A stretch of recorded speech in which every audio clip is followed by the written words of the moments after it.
building A-game's formula. 3, 2, 1.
What's going on, world? DS1 Ross, and we back here on SheepStaysLeepTV. Shout out to everybody who support the platform. Much love, much love. Salute to everybody that's in the building right now. Shout out to everybody. Shout out to everybody. Excuse me for the little tardiness. Excuse me for the little tardiness. But been very busy today, and my apologies, everyone. But shout out to everyone. Shout out to all of the visionaries out there. Salute to the A-Game Nation. Make sure you hit the like button on the way in. Make sure y'all hit the like button on the way in, man. Make sure y'all hit the like button on the way in. After y'all hit that like button, go on ahead and hit that share button. Go on ahead and hit that share button. It's very much appreciated. Shout out to everybody. Let me get over here to the chat room and give some shout outs before I start today's show. Shout out to Stephen Dunn. Appreciate you. Shout out to my brother Walt Diddy. Salute, family. Shout out to the A-Game Nation in the building. Shout out to Miss Queena in the building. Shout out to you, love, for always holding it down. Appreciate your support. Shout out to Miss Angie B. What's going on, Miss Angie? Shout out to you for always coming through and showing support. Shout out to Larry Vaughn in the building. Salute. Appreciate you, my brother. Shout out to my man, Sir O. Shout out to my man, Sir O, man. Shout out to my man, Tone Malone in the building. Salute, bro. Let's see who else up in here. Matrix Glitch. What's going on? What's going on? Shout out to everybody, man. I appreciate y'all for pulling up. As I said, make sure you like and share today's show. Also, don't forget to check out my pre-recorded video. Make sure you go and check that out. I premiered that, say, about 2 hours ago. Make sure you go and check that out. Also, salute to everybody that's here. Make sure you like and share. And y'all see the topic. Y'all see the topic. Y'all see the topic. And I kind of touched on this in a few pre-recorded videos before when I was speaking on black men being the faces of criminality. And with me doing yesterday's stream, speaking on the constant threat of extinction that black men deal with based on the Young Dolph situation, I said, I got to come back and speak to the brothers and let them know why we can no longer participate in crime. Why it is no longer beneficial for black men to participate in crime. Why? And it's important I speak on this because let's just be honest. There's a lot of brothers still out here getting at how they live. There's a lot of brothers still doing their thing. Shout out to A.L. Evans. Salute. Shout out to my man Rob Mack in the building. And, you know, some dudes is just so used to living this way. And I don't condemn brothers on how they live, especially that type of lifestyle, because at one point that was my lifestyle. I'm gonna be a little open today. At one point, that was my lifestyle. Shout out to my brother, the Book of Ronan, in the building. That was my lifestyle. That at one point, crime was my profession. That is what I was doing to eat. That's what I was doing. You know? And now that I'm older and I look at my cousins, my uncles, we all did this shit. It's something that I come from a family of this type of stuff. And this is not me glorifying it, because I don't glorify it. Y'all know I usually don't even talk about it. You know? But today, I really need brothers to understand how important it is that crime is no longer our profession, man. We can no longer use crime as a means to eat, because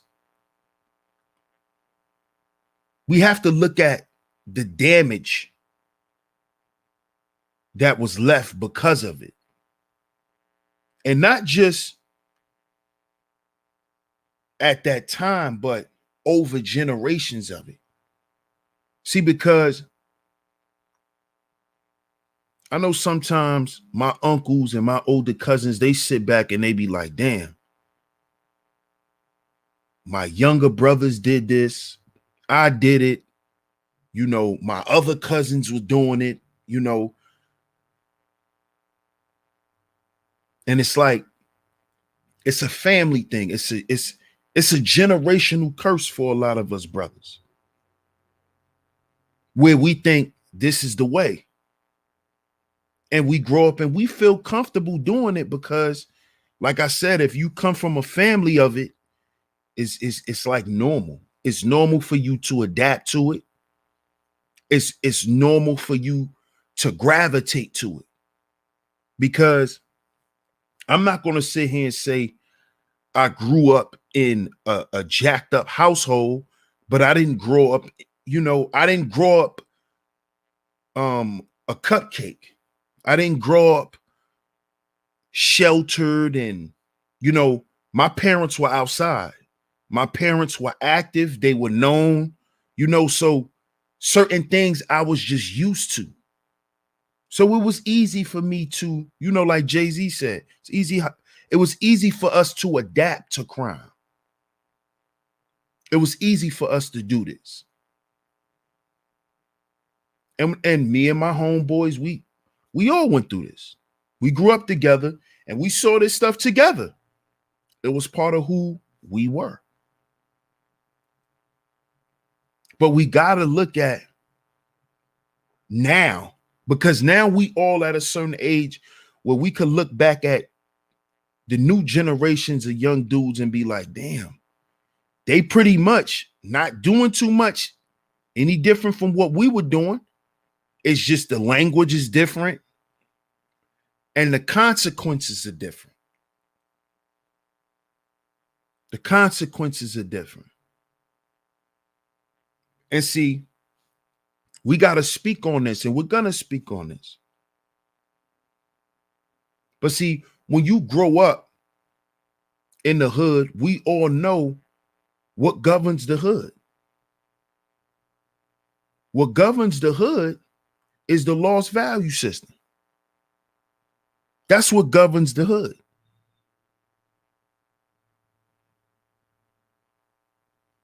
That's what governs the hood. That is the value system that everyone pretty much run on in the hood for the most part. You see?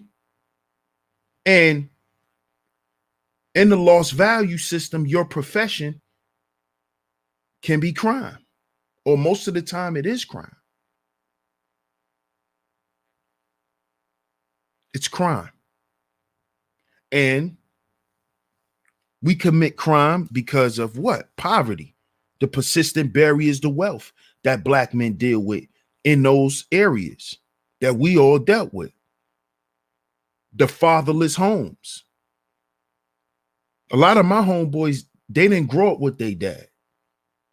I grew up with my dad up until I was 5 years old. And then I end up going back and living with my dad as a teenager. But a lot of my homies, they didn't grow up with their dads. They grew up in the hood. They grew up without a dad. So this is the breeding grounds for crime. See, a lot of people, when they talk about this street stuff and this hood stuff and all of that, they really don't dissect it in a certain way. They just talk about the negative effects that come from it. They don't really speak on how this stuff is cultivated and constructed. You see?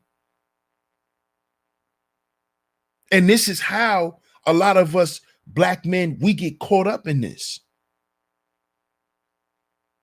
This is where you get the statement being a product of your environment. This is where this stuff comes from. A lot of us that grew up and was doing certain things, it's not because we wanted to do it.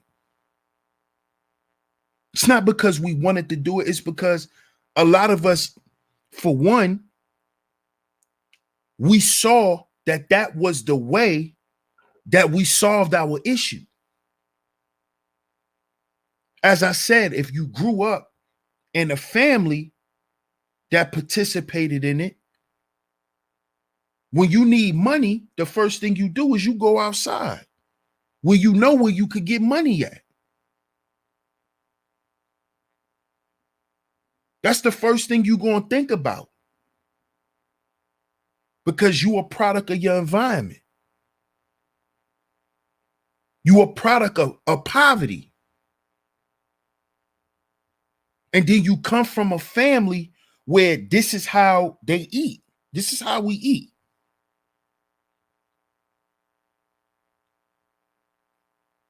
So a lot of brothers, this is the first decision that we decide to make. This is the first decision. All right, I'm gonna just go and you know, I know I can make this amount a day.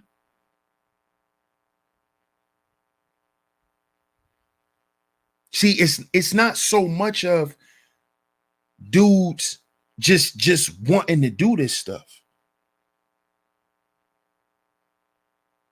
See, you gotta be a brother that understand what it's about, because you gotta come from it. If you don't come from it, you really don't know.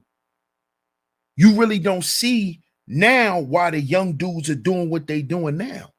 They only picking up where we left off, where the other generations left off. That's all we've ever done in our generation. And it is because the hood is governed by the lost value system. And when crime is your profession, there's no loyalty. What do they always say? The streets don't love nobody. The streets don't love none of us. See, this is stuff that we had to learn, that we didn't listen to. But we had to learn. Losing our friends going to prison. We had to learn this. Because what? The streets don't love no one, meaning there's no loyalty. There's no loyalty in the streets. There's no loyalty when you committing crime. There's no honor amongst thieves. You can't depend on somebody to keep it real with you and all of that type of stuff. We in the streets. We committing crime. And this is why we cannibalize each other in the hood. This is why. Because there's no loyalty. There's no loyalty. And this is one of the main reasons why we need to move away from committing crime. If a lot of us brothers got out the street, we'll learn how to treat each other better. We'll learn how to treat each other better. We'll learn how to deal with each other better. If a lot of us brothers got out the street, see, a lot of us brothers hold a lot of hostility with each other, and we deal with each other in a certain way because we used to dealing with each other in the streets on some criminal type shit. That's how we used to dealing with each other. Yo, what you want? Yo, how much you? Yo, is this right? Do I gotta count this? This is how we used to dealing with each other.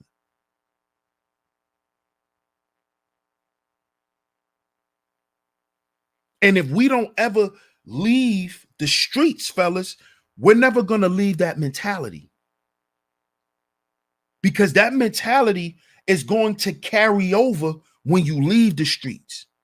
When you try, that is actually one of the big things, the biggest things you're going to have to fight. Leaving that mentality, that mindset.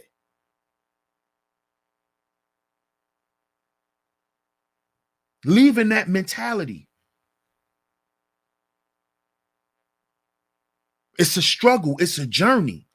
But this is something we have to get away from because we're destroying ourselves and because of that, we're destroying our environment. We're destroying our communities. We're destroying our households. Crime, us participating in crime is destroying our households. Why? Because it goes back to what I said earlier, how some of my homeboys grew up without their fathers because a lot of their fathers was locked up for committing crime.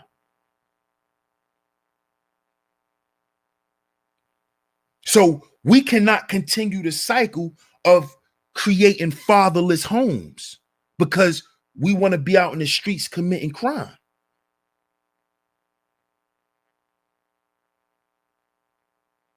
You see, we gotta think beyond our current situation. See, that's what foresight is. This is why when we speak on the 4 P's and provision, we're not just speaking on you giving up money for bills and things of that such. No, it's that plus your foresight. Your foresight. So you got to see beyond you just going out and making money for the holidays. You got to see past Christmas. You got to see past birthdays and all. You got to see past that stuff. You got to plan for after those events. A lot of us brothers around this time, we out in the streets and we going hard.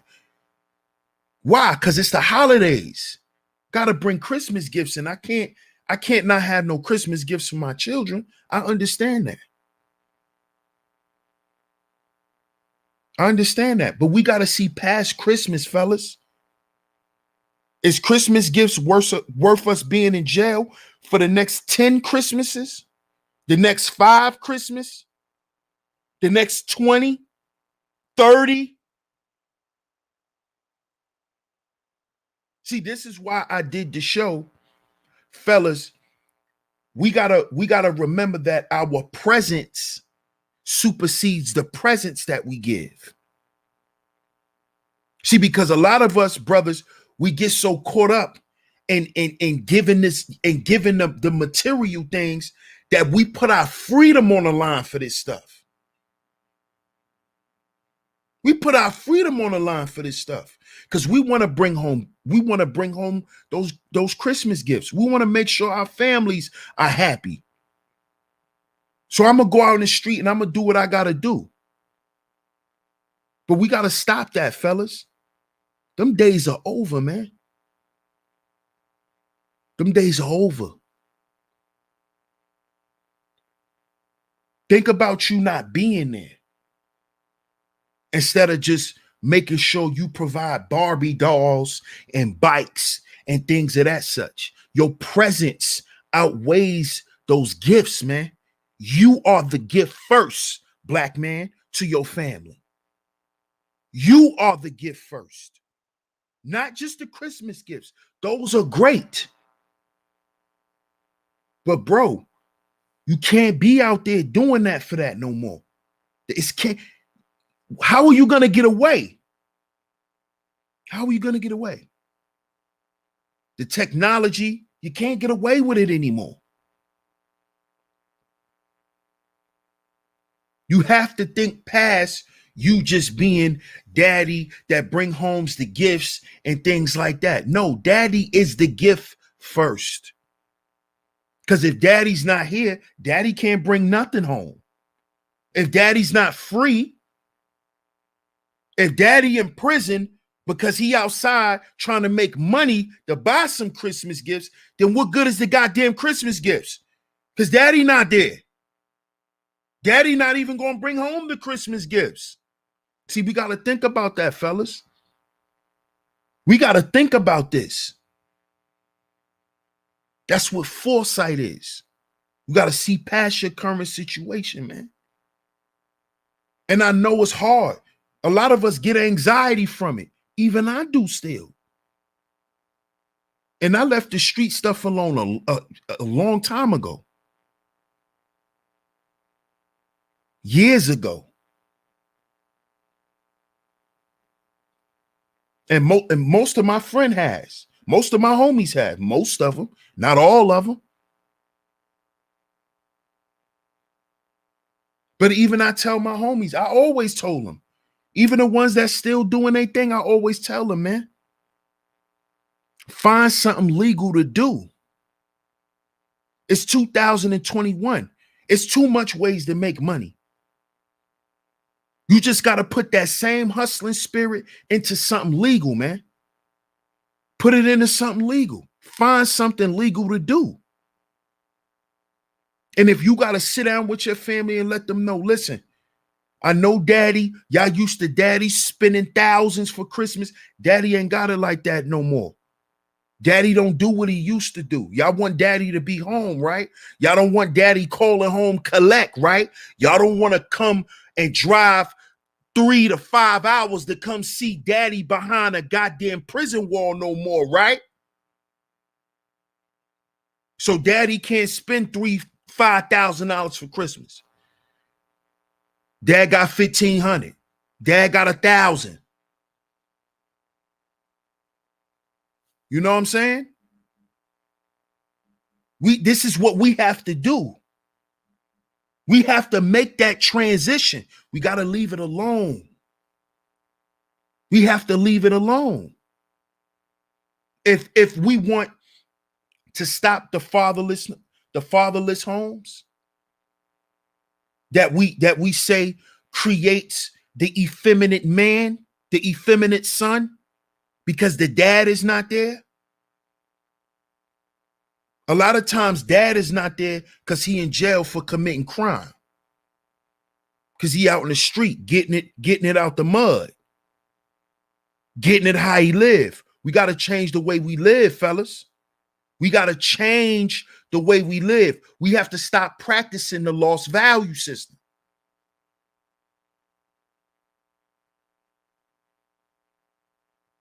We have to leave it alone. Crime can no longer be our profession.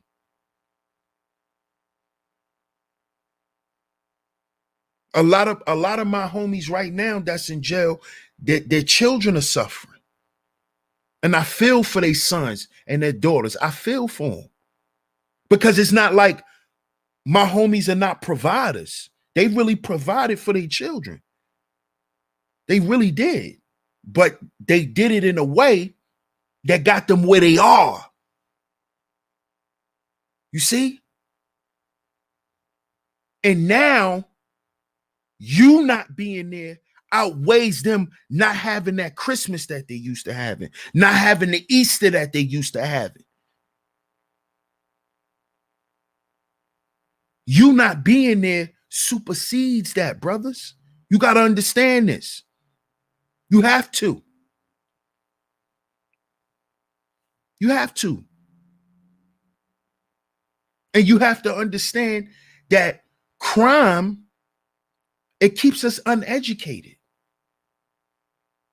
It keeps us uneducated. And when you're uneducated, brothers, you're unemployable. You know how many dudes I know that learn how to read in jail? I'm talking about dudes I grew up with. See, I know a lot of y'all hear that from a lot of older guys, man, but a lot of dudes I grew up with, they didn't know how to read because they was outside hustling at a young age because of the level of poverty.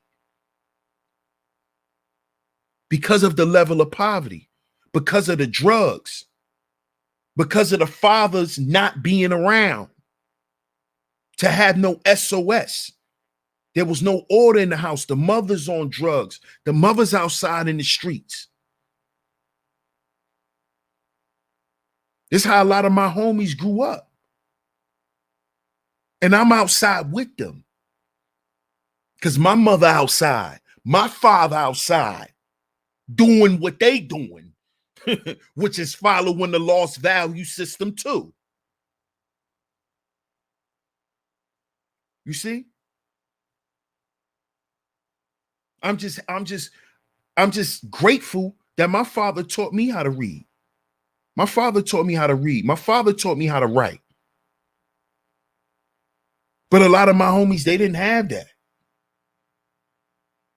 One of my homies dropped out of elementary school because he didn't have no parents when he was like 11, 12. His parents were dead at like 11. He just stopped going to school. And he lived this life of crime for a long time. He didn't learn how to read until he did a bid in prison. That's when he learned how to read. See, brothers, crime keeps you uneducated. It keeps you uneducated. And when you're uneducated, who's gonna hire you? Who's gonna hire you? So this is how Black men stay in that cycle. This is how now when you come home, you're trying to get jobs. Nobody want to hire you. But the streets is calling every day. Them blocks is outside talking to you every day. Every day. Come back outside. Come feed me. Feed me. That's because you're uneducated. And when you're uneducated, that affects your mobility. You can't really move around when you're uneducated.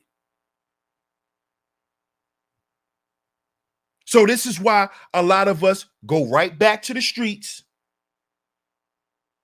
because I need some more money so I could gain some more access, so I can move around more, so I can find other ways to make more money. But you don't have to do that when you have some education. But when you've been committing crime for so long, when you ever had time to be educated? When you ever had time? When you had time to learn how to read? You've been selling drugs since you was 9. You've been outside since you was 6 years old. You've been selling drugs since you was 9.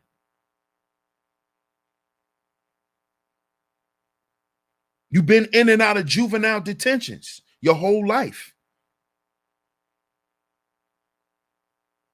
Crime keeps us uneducated, brothers, which keeps us unemployable, which in the end, we go back to crime, which destroys us. This is why we got to leave the streets. And one of the ways that we could stay out of the streets, fellas, go get you an education, man. Go learn something. Go learn something different. Go learn something new. Go and challenge yourself. Go and challenge yourself. Go and get educated in something. In something, because that'll keep you out the streets. Getting an education will keep you out the streets. And then when you're educated, you can get a job. That'll keep you out the streets. You get educated on certain things, you could start a business. Now you don't have to sell drugs. Now you don't have to rob people because you got some education. See, that's why they say knowledge is power. That's why they say a mind is a terrible thing to waste, black man. Because there's a lot of ways there's a lot of things you could do to stop you from committing crime, to stop you from having to hustle in the streets, to feed yourself, to feed your family. You just got to be willing to do those things. You got to be willing to leave this and to understand that the detriment that this does to us and has been doing to us for so long. See, because as long as we practice this lost value system, we're going to keep committing crime. Crime will still be attractive to us. Because remember, the lost value system appears to be the winning value system. You see? So to us, it's still going to look good committing crime. You know, being that top drug dealer, it still sounds kind of good to you at 35, 45, 50 years old.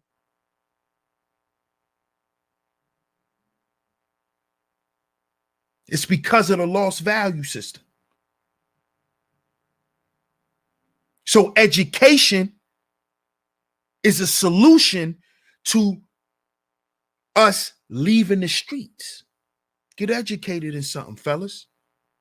Because if you stay uneducated, you're going to stay a criminal. Now, am I saying there are no educated criminals? No, I'm not saying that.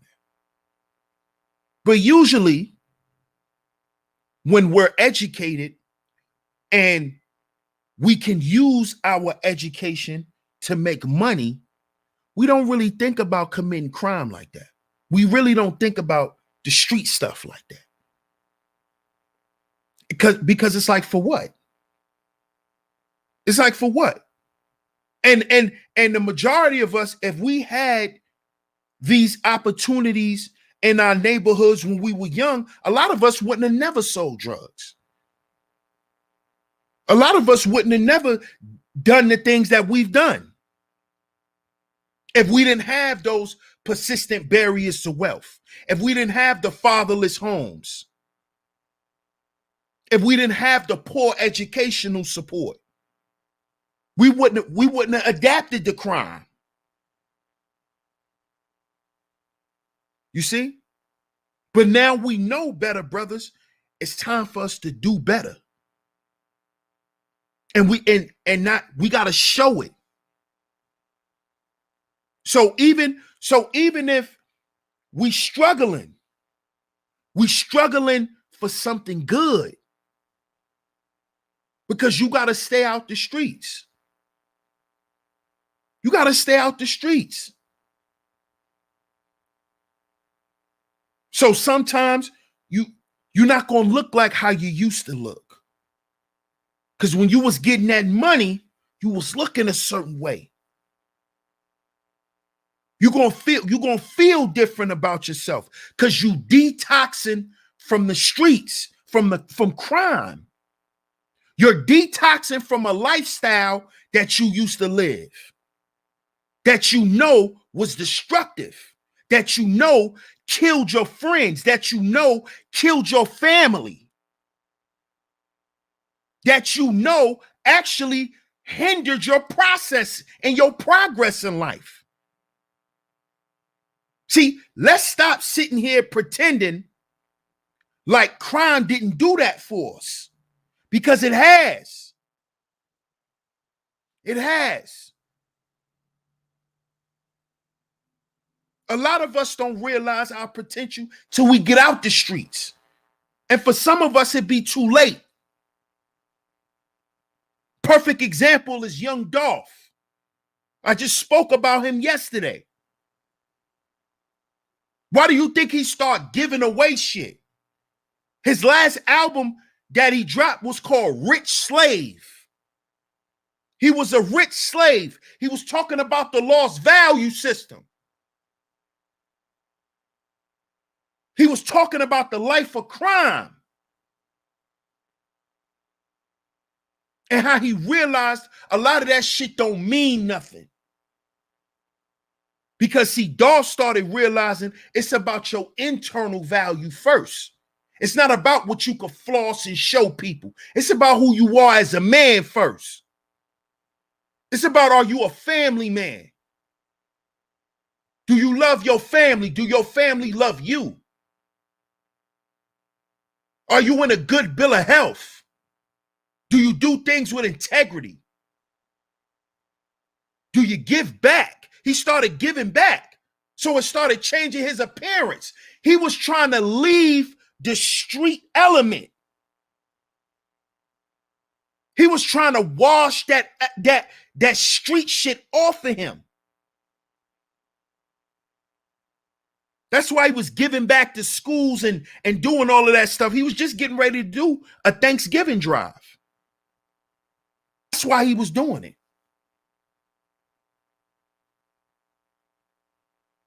If you go and listen to his last album, you'll hear Dolph was trying to make a transition. He was trying to get away from crime in that lifestyle and being up and being looked at in that way. Because he started looking at his city. He started looking at Memphis, and he started looking at them children and looking at his children and how they were going to grow up. He started using his foresight more. Like, yo, if I don't do something, if I don't be the walking representative or the example, man, these children are going to grow up and do the same shit we done. And somebody might kill my son. Somebody might kill my daughter. This is why you saw Dolph doing this. And a lot of black men with influence have to realize this. Why do you think Nipsey cleaned his image up? And he started telling black men to move away from crime. Get out the streets. Find something legal to do. Go take up a trade. Go get educated so you can be employable. Clean up your image, your appearance. See, if we leave the streets alone, we'll stop being thrown in the category of street dudes. Now, am I saying all of us got to do this? No, because a lot of us not going to do it. But we have to understand that this is important. And even to all the street cats that might be listening, if you wonder why you're stereotyped and put in a box, it's because that's what this is about. That's what happens when you commit crime. You get put into a criminal profile. If you want to stop being profiled, you got to move away from that lifestyle.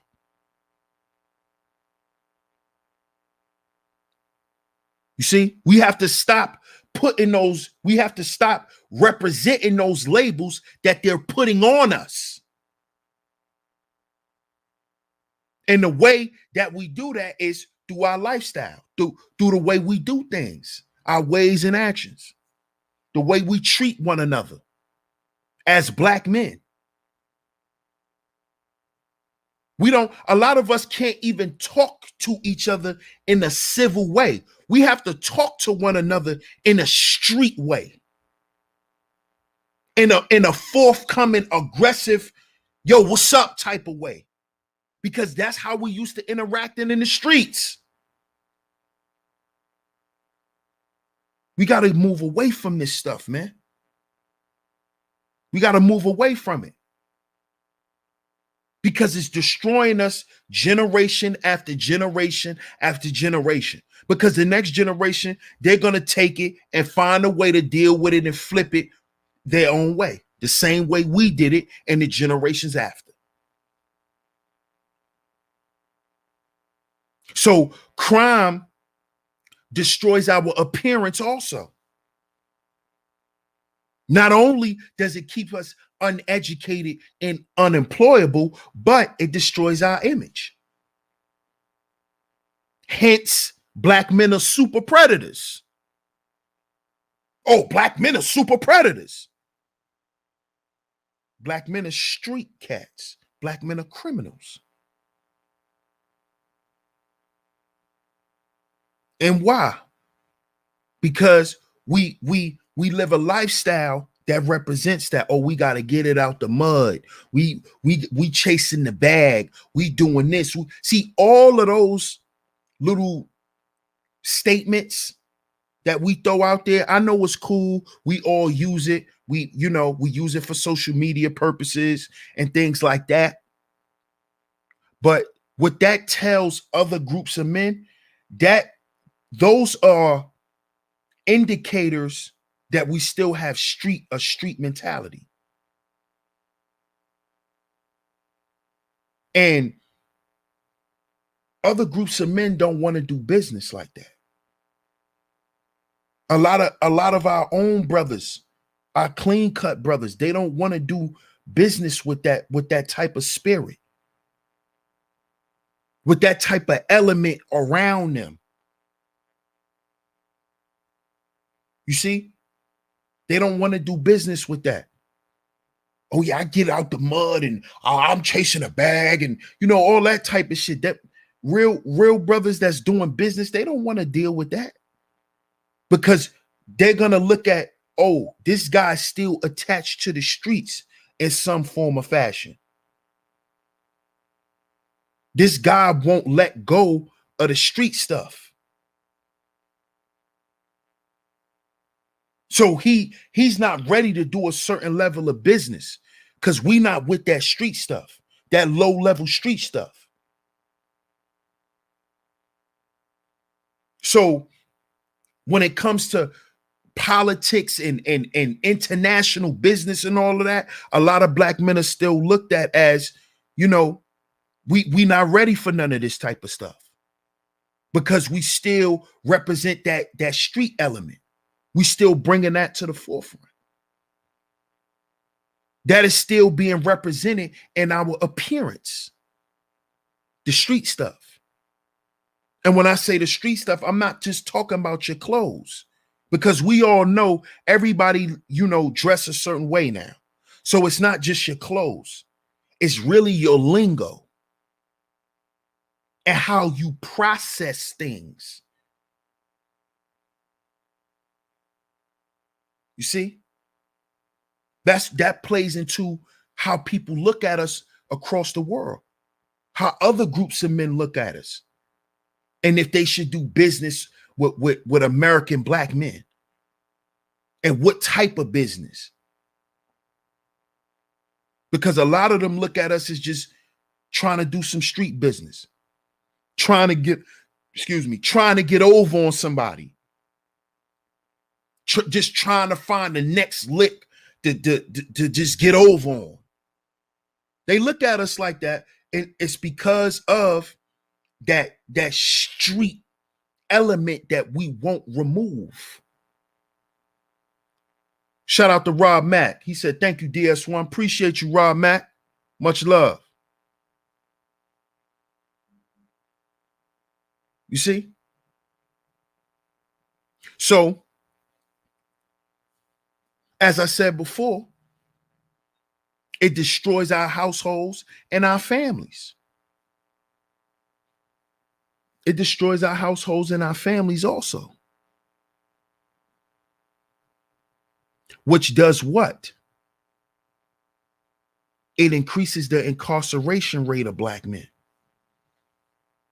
which is a main problem for us. We can't stay out of jail. We have to find something legal to do with our time, fellas. All of this, listen, all of this tricking and dripping and all of this stuff, man, this is all things that derive from street life. It comes from street life, man. When you in the streets and you getting money, you gonna trick, you gonna spend some money on some women, you gonna buy drugs, it's all a part of it. It's a part of it. It's a part of street culture, gangster culture. That's just what it is.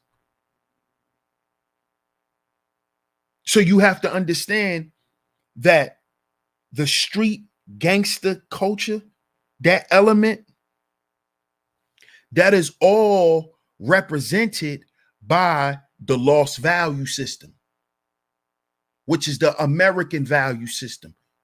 Crime is also one of the biggest professions in America. The economy here is fueled through crime. And it is because most of us practice a lost value system.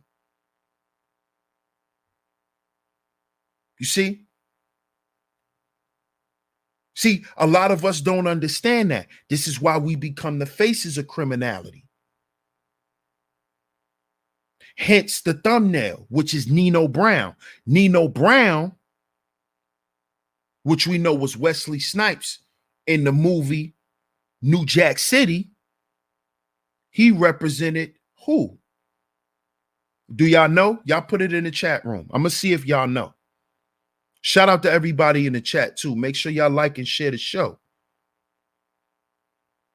But let me know. I want to see if y'all know who Nino Brown was represented in New Jack City. Well-known criminal. I want to see if y'all know.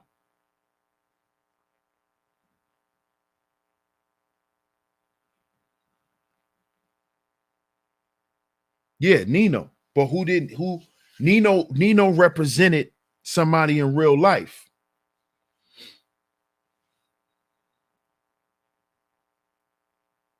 I'm going to see if y'all know. Scarface, nah. Shout out to you, Miss Zahara. Shout out to Fierce Soul. Nah, not Frank Lucas, nah.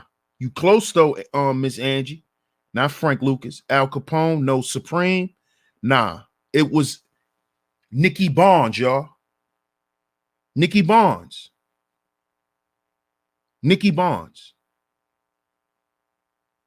In case y'all didn't know. Nicky Barnes. Now, Nicky Barnes. This is crazy because it's crazy how history repeats itself. Nicky Barnes was Tekashi 6ix9ine before Tekashi 6ix9ine. Nicky Barnes was the first Tekashi. He's the first one who told on his whole team. He told on everybody. Told on his whole team because he felt like his team was doing him dirty. You know, it was rumors they was having sex with his wife. Same thing that happened with Tekashi. So you see, black man, you see why we need to leave this stuff alone? Because when they mention criminality now, especially right here on social media, they bring up black men first. How do you feel about that? I want to know. How do you feel when they bring up snitching? They bring up Alpo, who's a black man. They bring up Nicky Barnes, who's a black man. Frank Lucas, who's a black man. That don't make you feel no type of way? Damn, we known as snitches. We known as kingpins. We known as rats. How do we feel about that? What happened to us being known for being inventors? What happened to that? Huh? What happened to that? What happened to that? Oh, that's just a thing of the past, DS1. No, the hell is not. No, the hell is not. You just want to stay stuck on some street shit. But what happens when that street shit touch your son? And I'm talking to you dudes that's still in the streets. What happens when that shit touch your son, bro?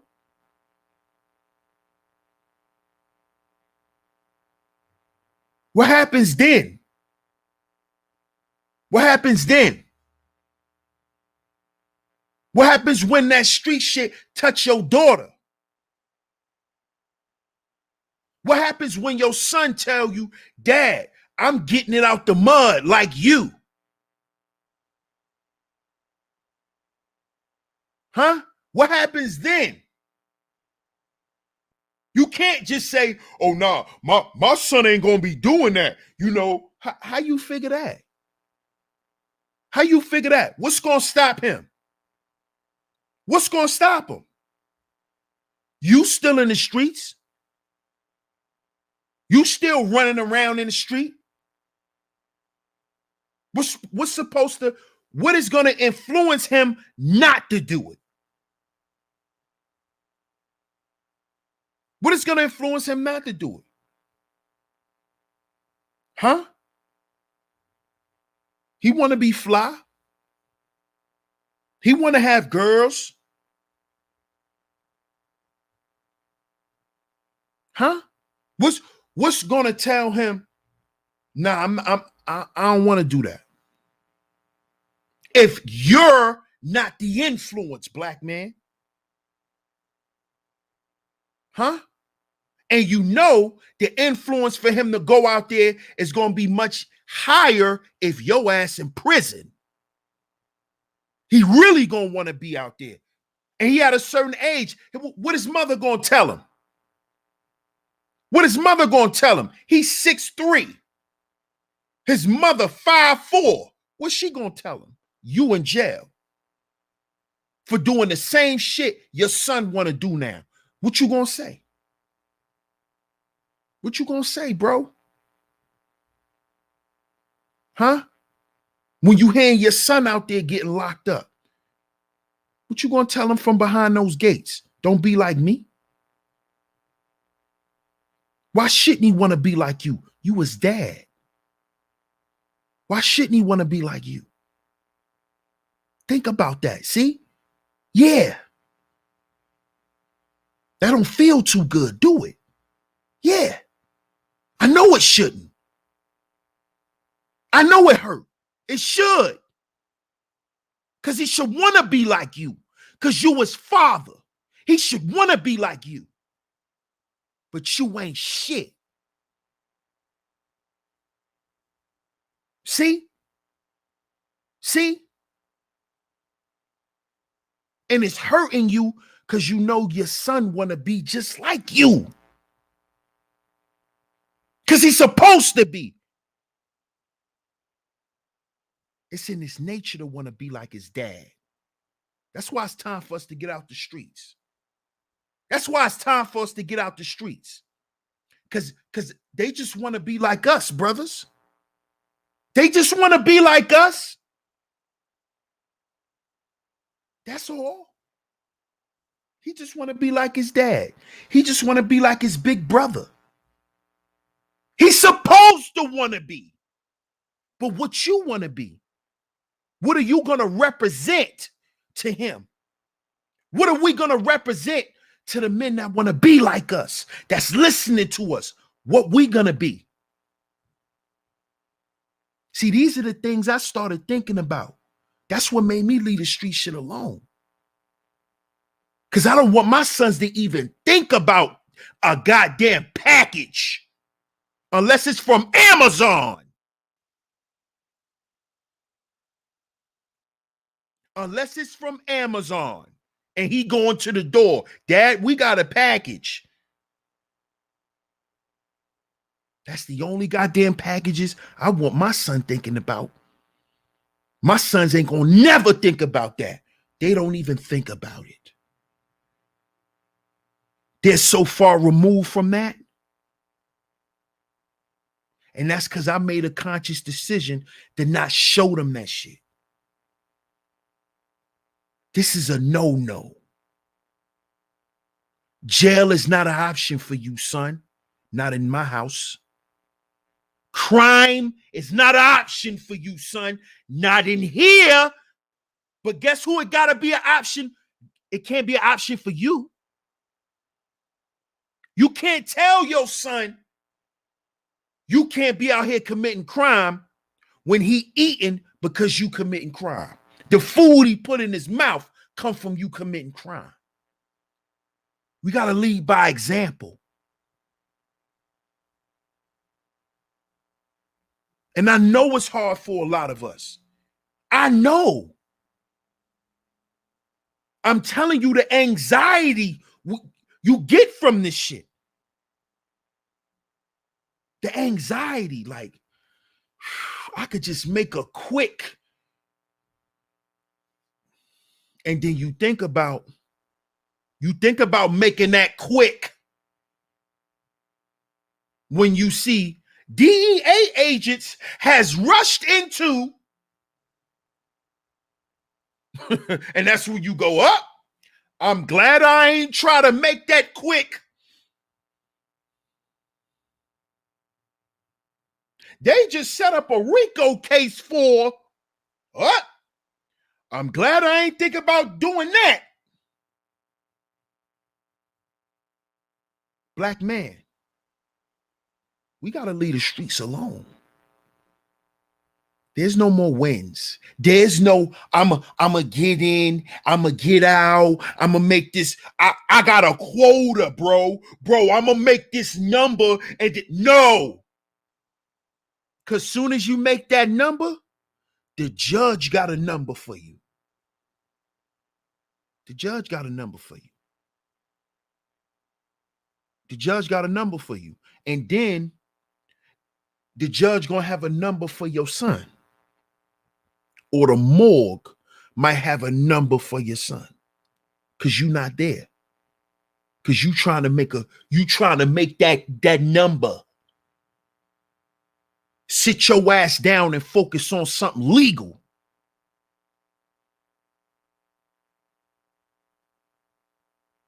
See?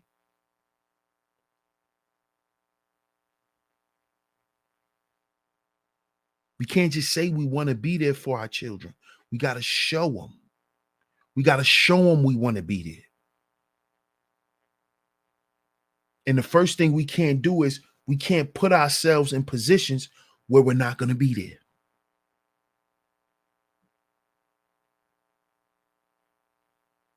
And the hardest thing for black men to do is to get out the streets, is to leave the street mentality, is to move away from the street element. That's one of the hardest things for us, man. And then a lot of times when we leave it alone, we get killed. Look what happened to Dolph.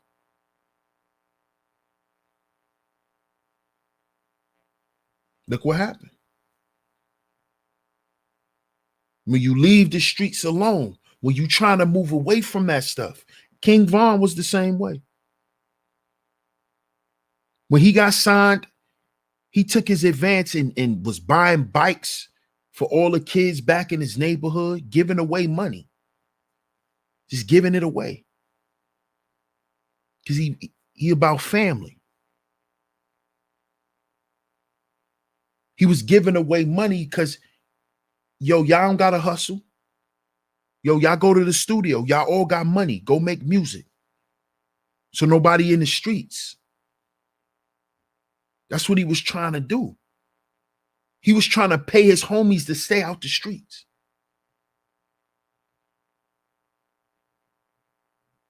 So the hood could change. He got taken out.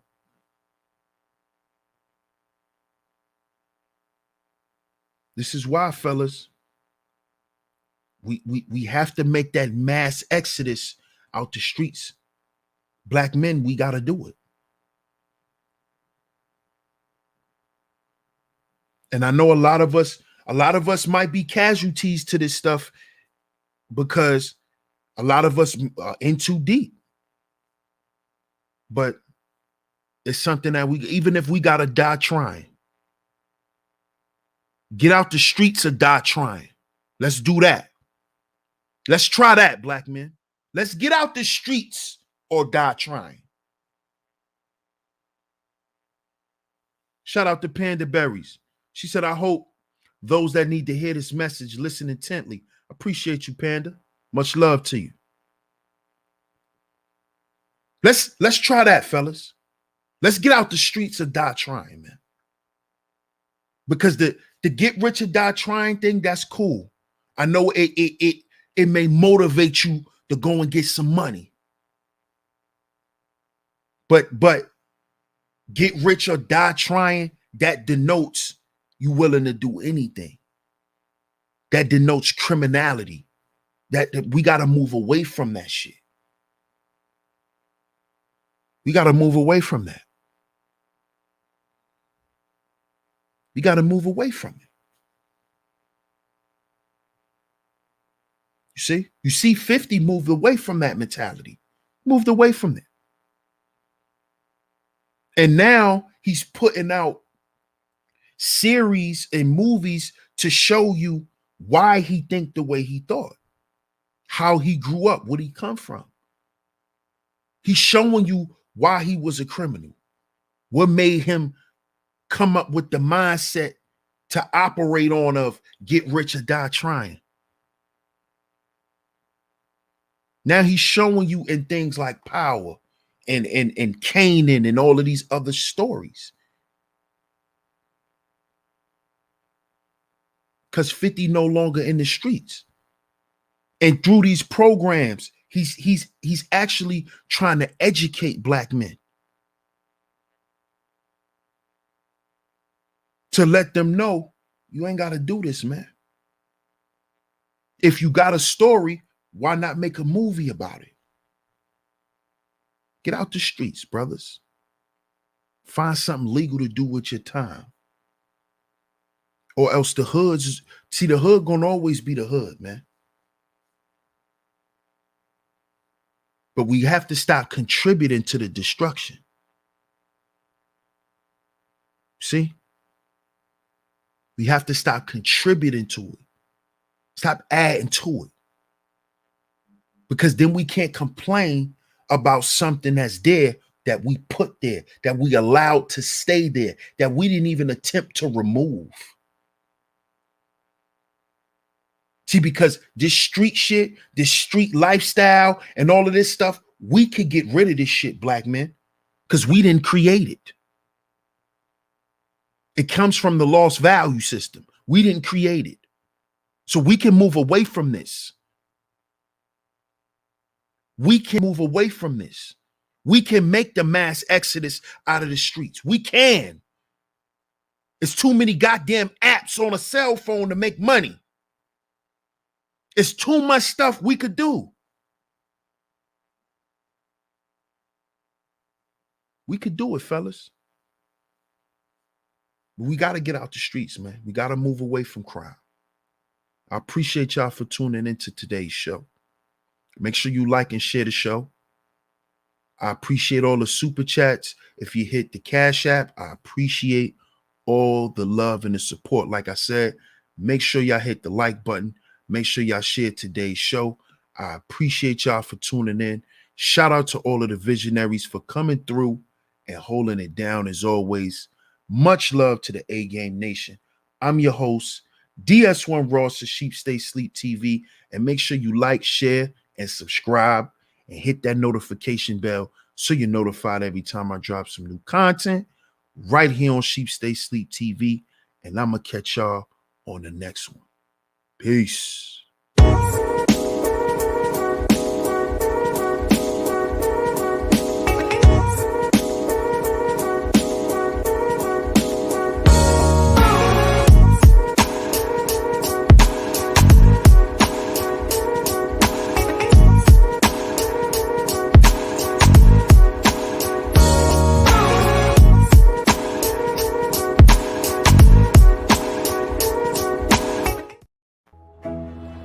We're A-Game, a 100% Black-owned company with an all-natural product and world-class customer service. We're headquartered in California, and we manufacture, package, and ship right here in the United States. We ship to more than 125 distributors worldwide. Normal processing is 2 to 3 days, and we employ virtual tracking until our product is received. So, no matter where you are in the world, here we come, and we're bringing your A-game.